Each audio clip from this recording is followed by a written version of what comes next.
Isa alayhi salam is a prophet. He cannot be worshipped.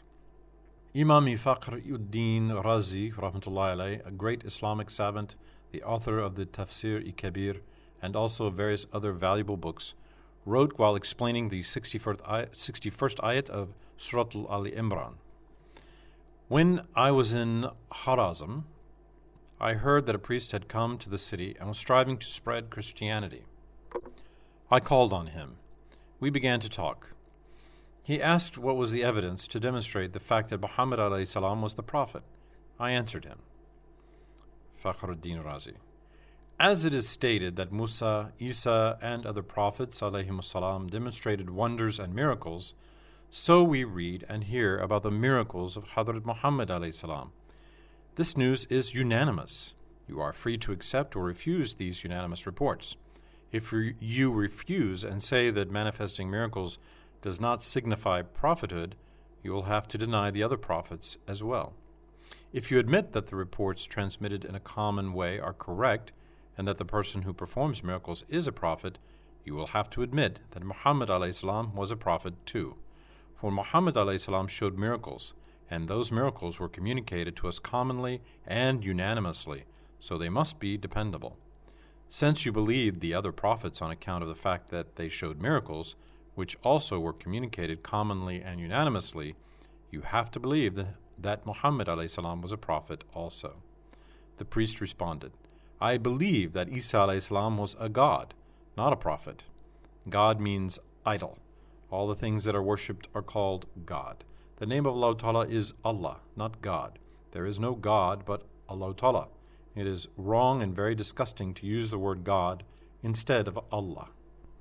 Fakhruddin Razi replied, Now we are talking about prophethood.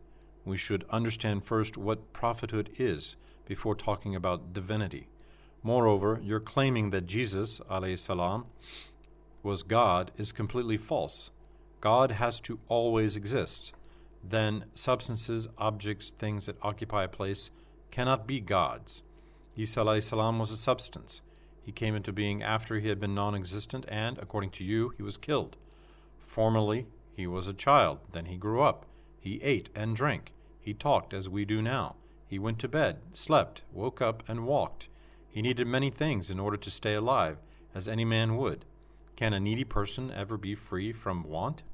Can something which has come into being after having been non-existent exist eternally? Can a changing object exist eternally? You say that Jews caught Isa alayhi salam and crucified him, despite his efforts to run away and hide himself. You say that Isa alayhi salam was very sad then. You say that he looked for ways to save himself from this plight. If he had been a god, or a part of a god, wouldn't he have protected himself against the Jews? Wouldn't he have annihilated them? Why did he become sad? Why did he look for a place to hide himself? By Allah, it amazes me to hear these words. How can these words be said and believed by a man who has a brain? Wisdom is a witness to prove that these words are false. You say it in three different ways. Firstly, you claim that Jesus was a physical God who could be seen with the eyes. To say that the God of creatures is Jesus, alayhi salam, who was a human and a physical body, would mean that when he was killed by the Jews, the God of creatures was killed. In this case, there would be no God for creatures in the end. Nonetheless, it is impossible for creatures not to have a God. Moreover, is it possible for someone to be unjustly caught and killed by the Jews, and at the same time to be the God of creatures? It has been commonly known that Jesus alayhi salam used to worship Allah Ta'ala very much, and was fond of ta'at, obedience.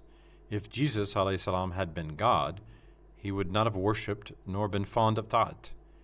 It is never possible for God to worship himself. On the contrary, he is worshipped by others.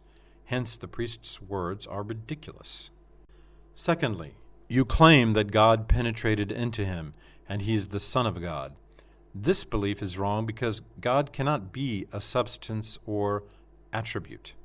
It is impossible for God to penetrate into a substance. If God were a substance, he could penetrate another substance.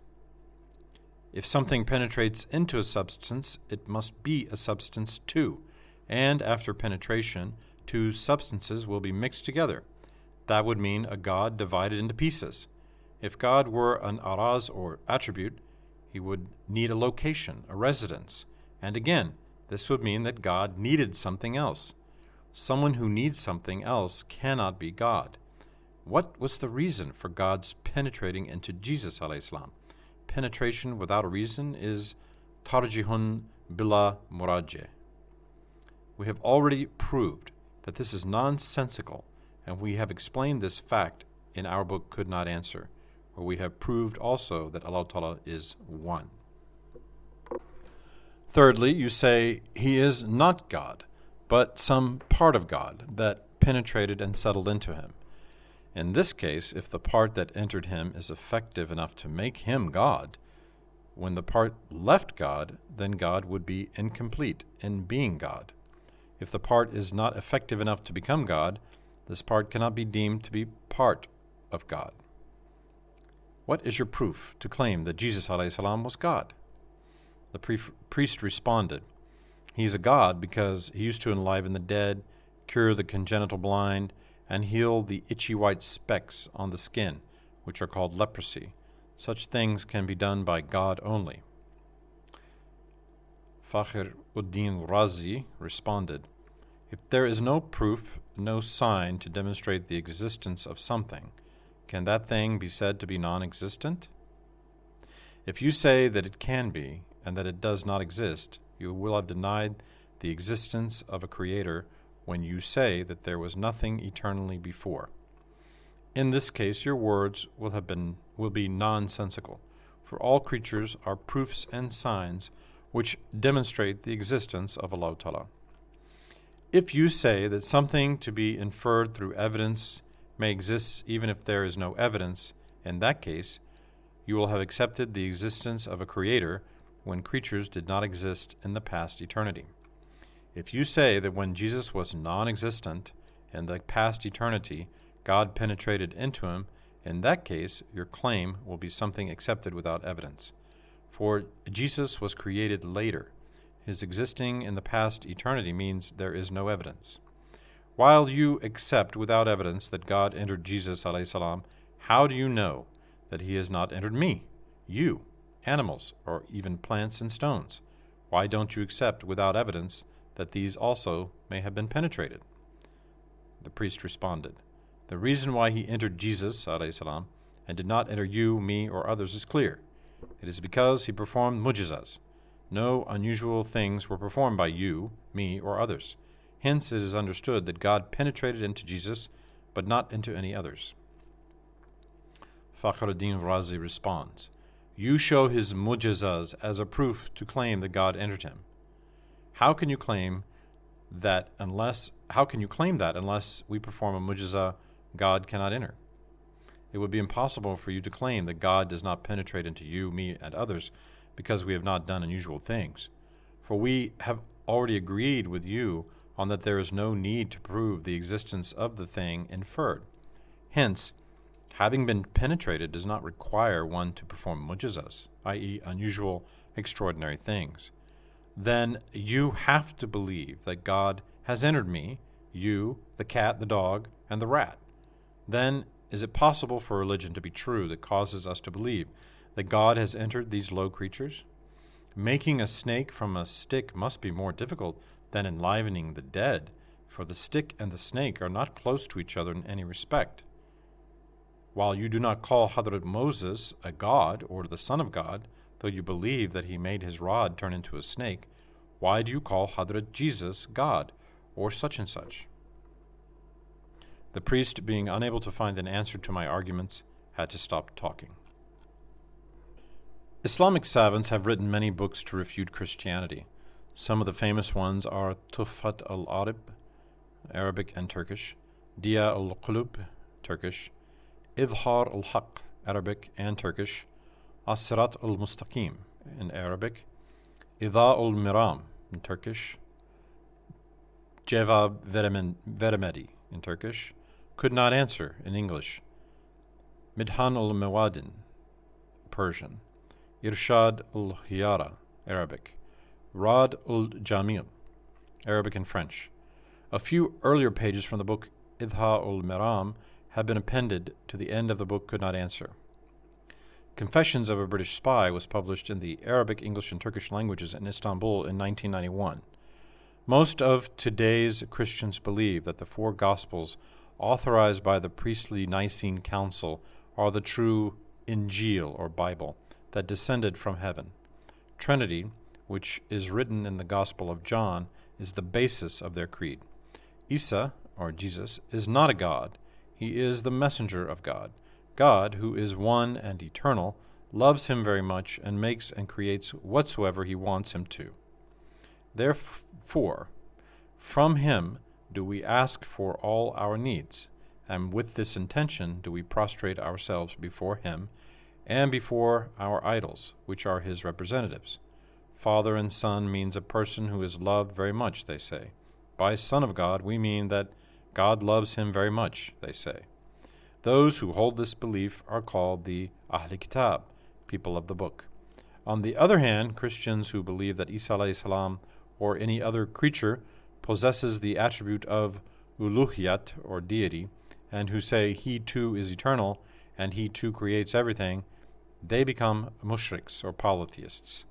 Since they deny the prophethood of Muhammad alayhi salam, they all are non-Muslims and disbelievers.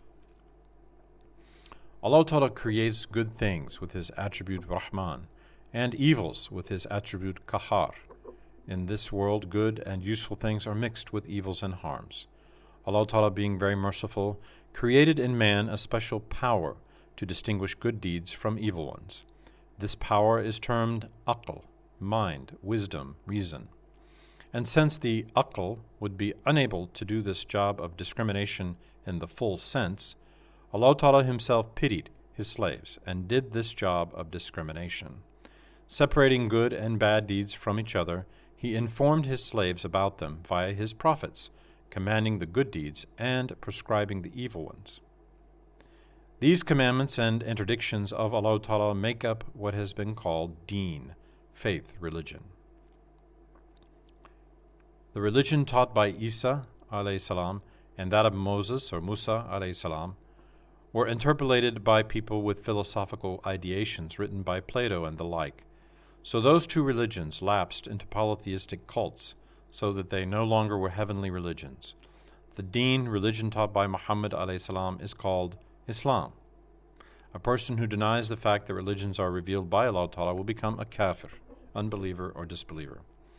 There were also attempts to interpolate Islam with heresies, such as those of Abdullah bin Saba and others.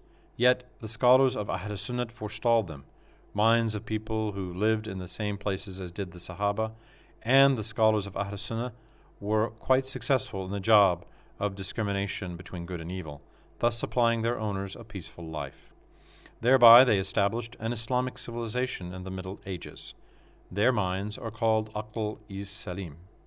Muslims of the true way taught by Islam and called Ahl Sunnat hold the same tenets of Iman, creed, belief. Yet, in some technicalities pertaining to acts of worship, they have parted into different groups termed madhabs. The four Sunni madhabs are examples of this diversity.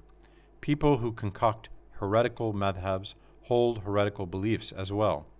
Two such heretical groups are Shiites and Wahhabis.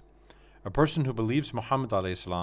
and yet denies any other prophet will have denied him too. For belief in Muhammad a.s. entails belief in all the other prophets as well. Being a Muslim begets a civilization, and civilization in its turn does not mean to make jet planes and electronic devices. It means to use them not for perpetration of cruelty and oppression, but for serving mankind. Some European and American scientists are successful in their branches when they retreat from their religion. In contrast, some idiots with Muslim names experience failure when they get away from Islam.